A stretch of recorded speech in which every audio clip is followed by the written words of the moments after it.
So you've heard about dropshipping and you're thinking about starting, but you don't know how to start or who to listen to. Then you've come to the right place because in this video, I'm gonna share with you guys exactly what has worked for me in the last 5+ years building my one and only branded niche dropshipping store and how you can start dropshipping. Now you may be asking, why listen to me? Well, I've generated over $2 million in sales since 2019 with my branded niche dropshipping store. By the end of this video, you know the full dropshipping process to kickstart your own branded e-commerce dropshipping store.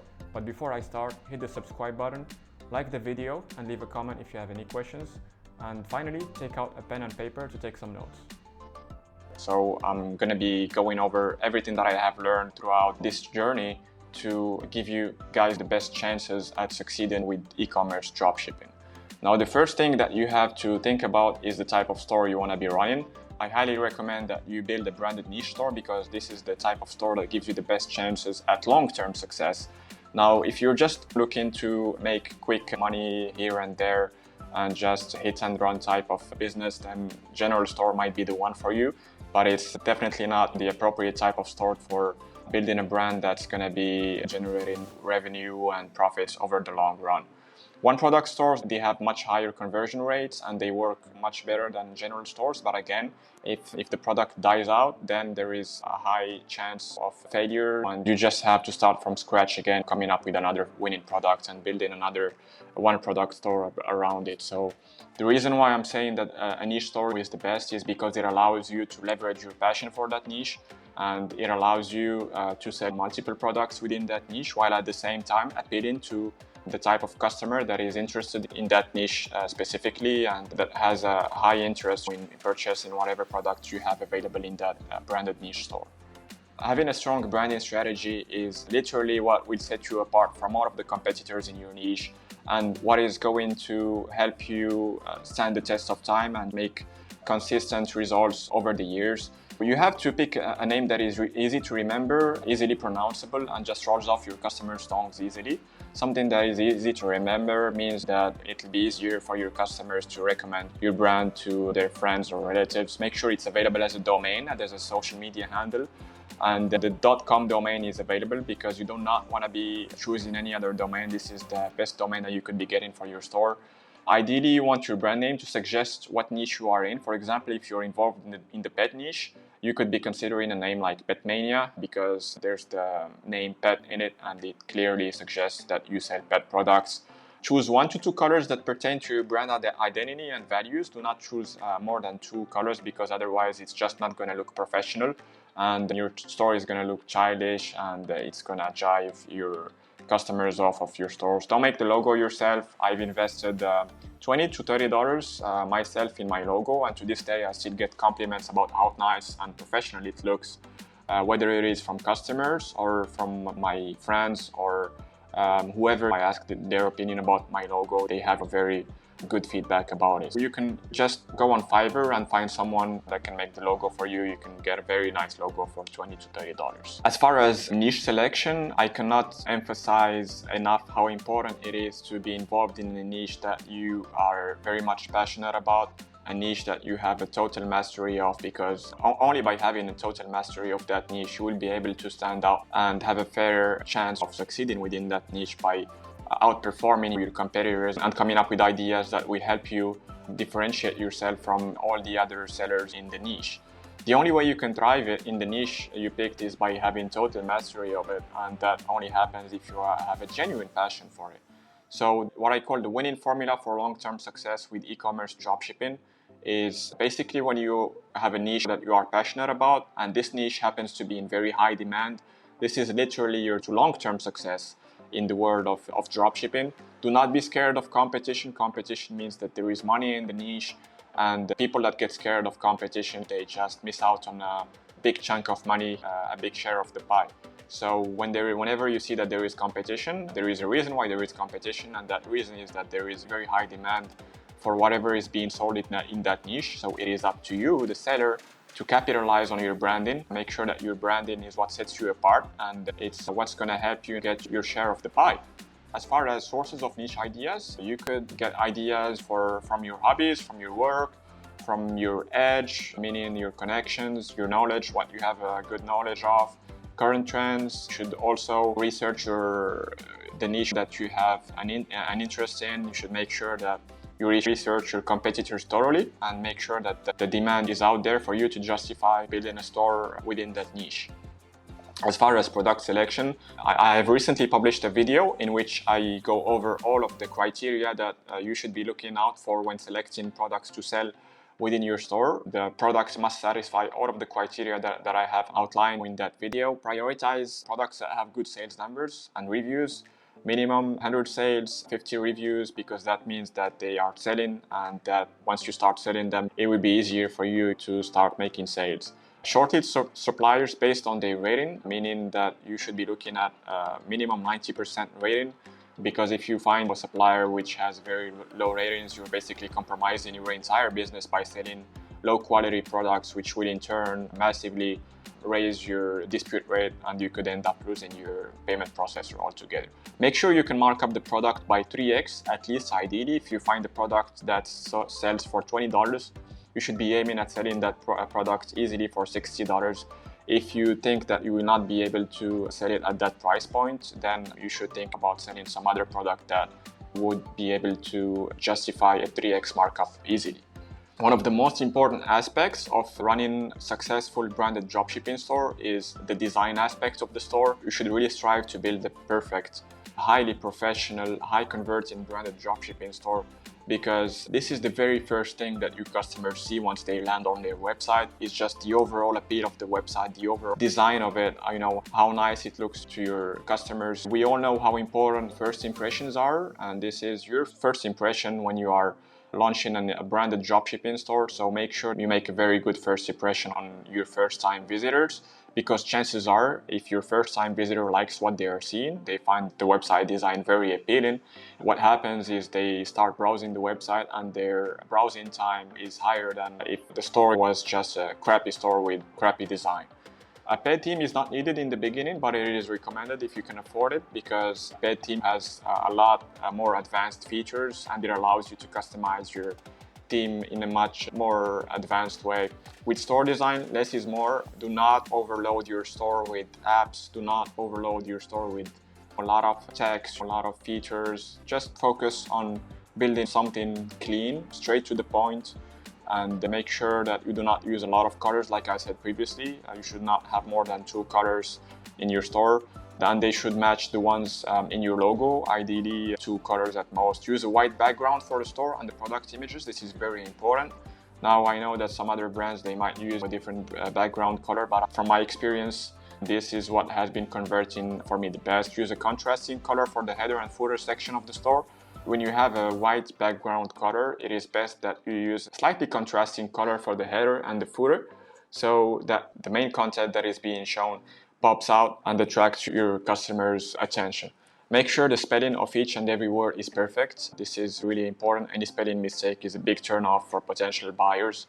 Focus on mobile first when you are designing your store. Design your store with the mobile platform in mind first, because that's 90% of your traffic. So you want to make sure that you design it with mobile in mind.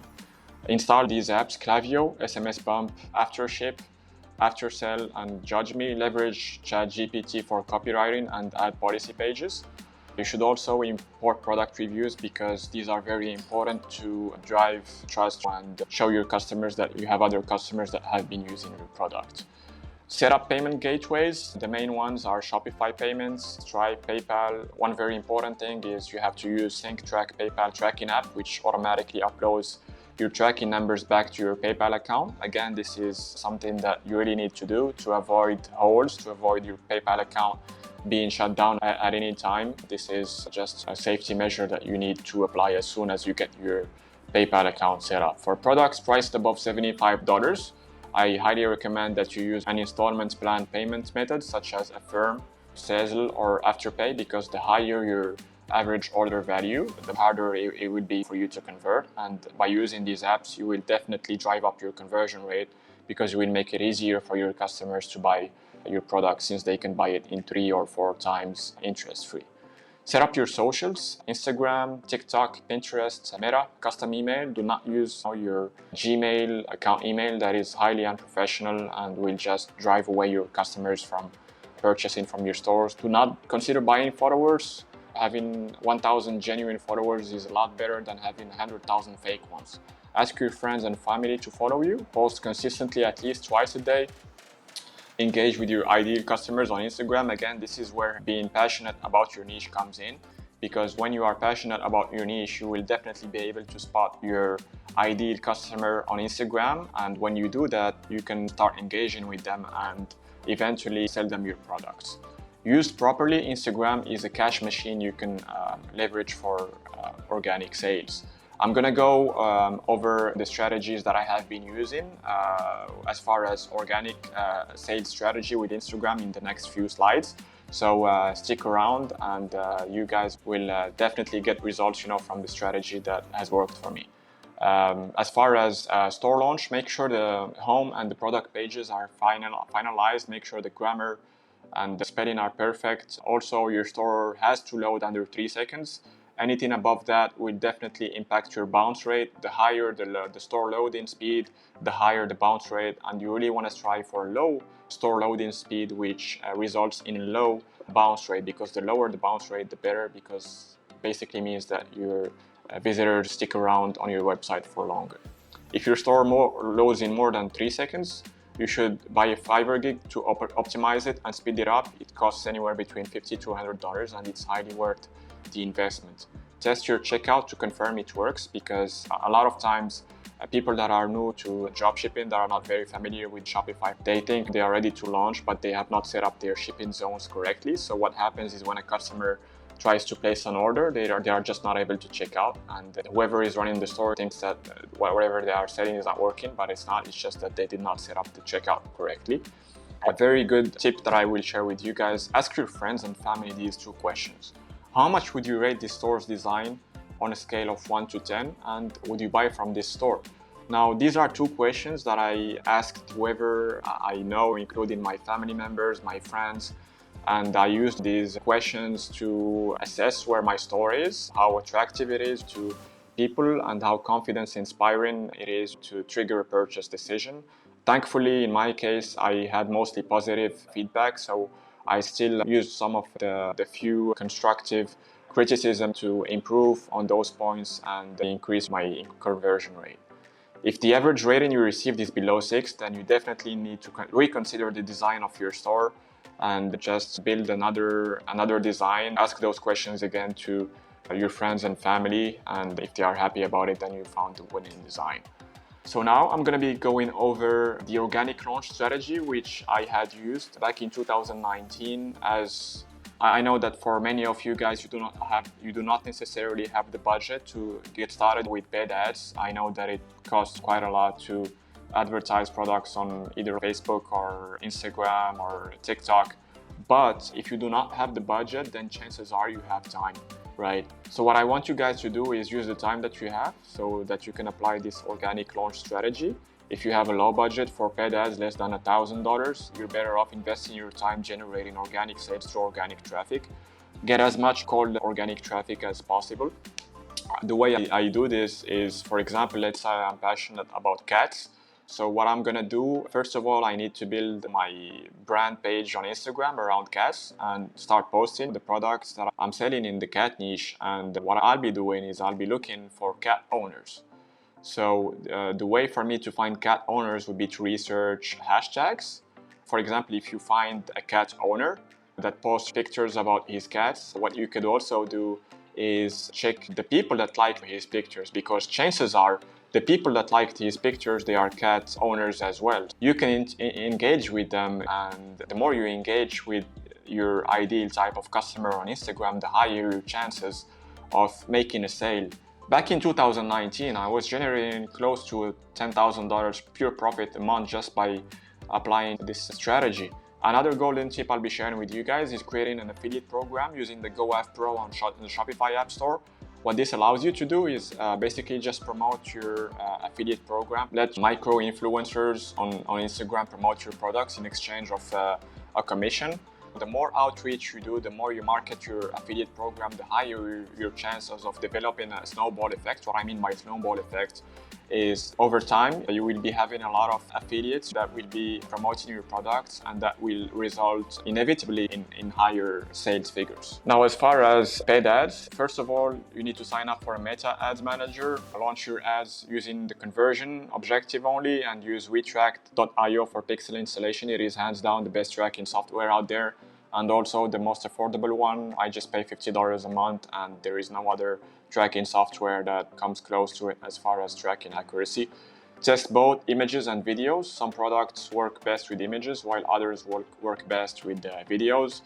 Aim to keep your cost per click below $1, your CTR above 1.5%, and your CPM below $10. If you manage to hit all of these metrics, then you really have some very good metrics to work off of, and you have higher chances of getting profitable launching your ads on Facebook.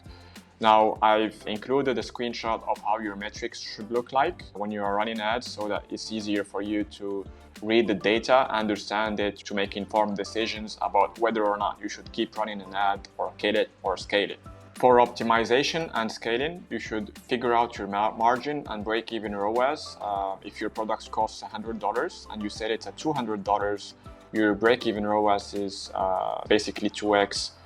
200 divided by 100 is 2, so it's 2x. Kill any ads below your ROAS. Anything above your ROAS, you can scale. If an ad is break-even, give it a couple more days to run. If unprofitable, kill it. If profitable, scale it. The way you can scale an ad is either horizontally or vertically. What I mean by horizontally is just finding related interests that you can start testing. So the more interests you start, the more you scale horizontally. And the vertical scaling is basically when you just up your budget on a daily basis. The best way to do this is to increase the budget for any profitable asset by 20% after 24 hours. So depending on the ad account, one method might work better than the other. Try these two methods and see which one works best for your ad account. Golden tip for you guys: use CBO, scaling for consistent results. It works extremely well in my experience. If an asset is profitable, duplicate it 3 times into a CBO campaign. As you can see here, this is a CBO campaign with 3 ad sets inside.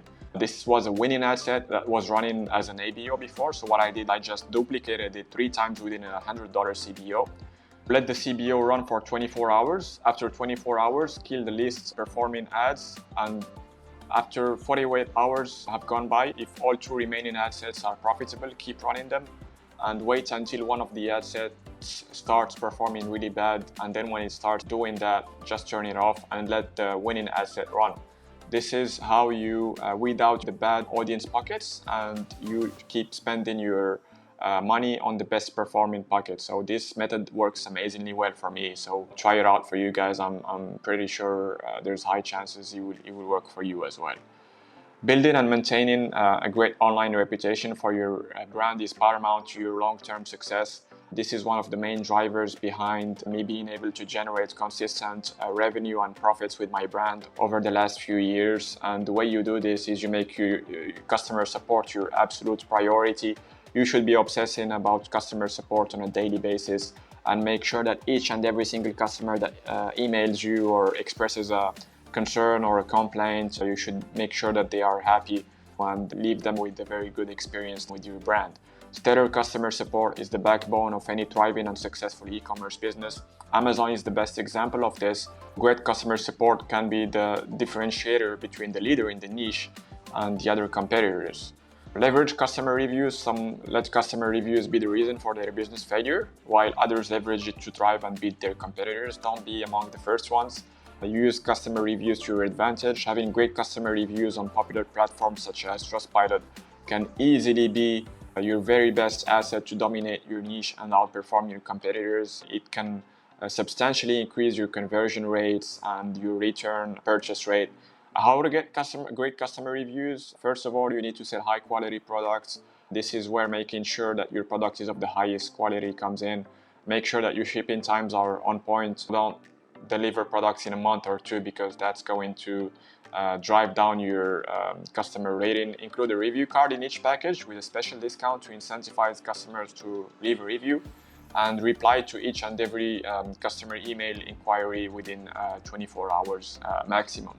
Now, if you guys stuck with me until the end, I really appreciate your attention. I went over everything I feel has helped me generate consistent revenue with my branded dropshipping store. So if you have any questions or if you want to ask me anything, feel free to drop any question you might have in the comment section down below. If you like this content, please smash the like button. Consider subscribing to the channel. It would mean a lot to me and would encourage me to push more content for you guys in the future. Thanks guys, and see you in the next video.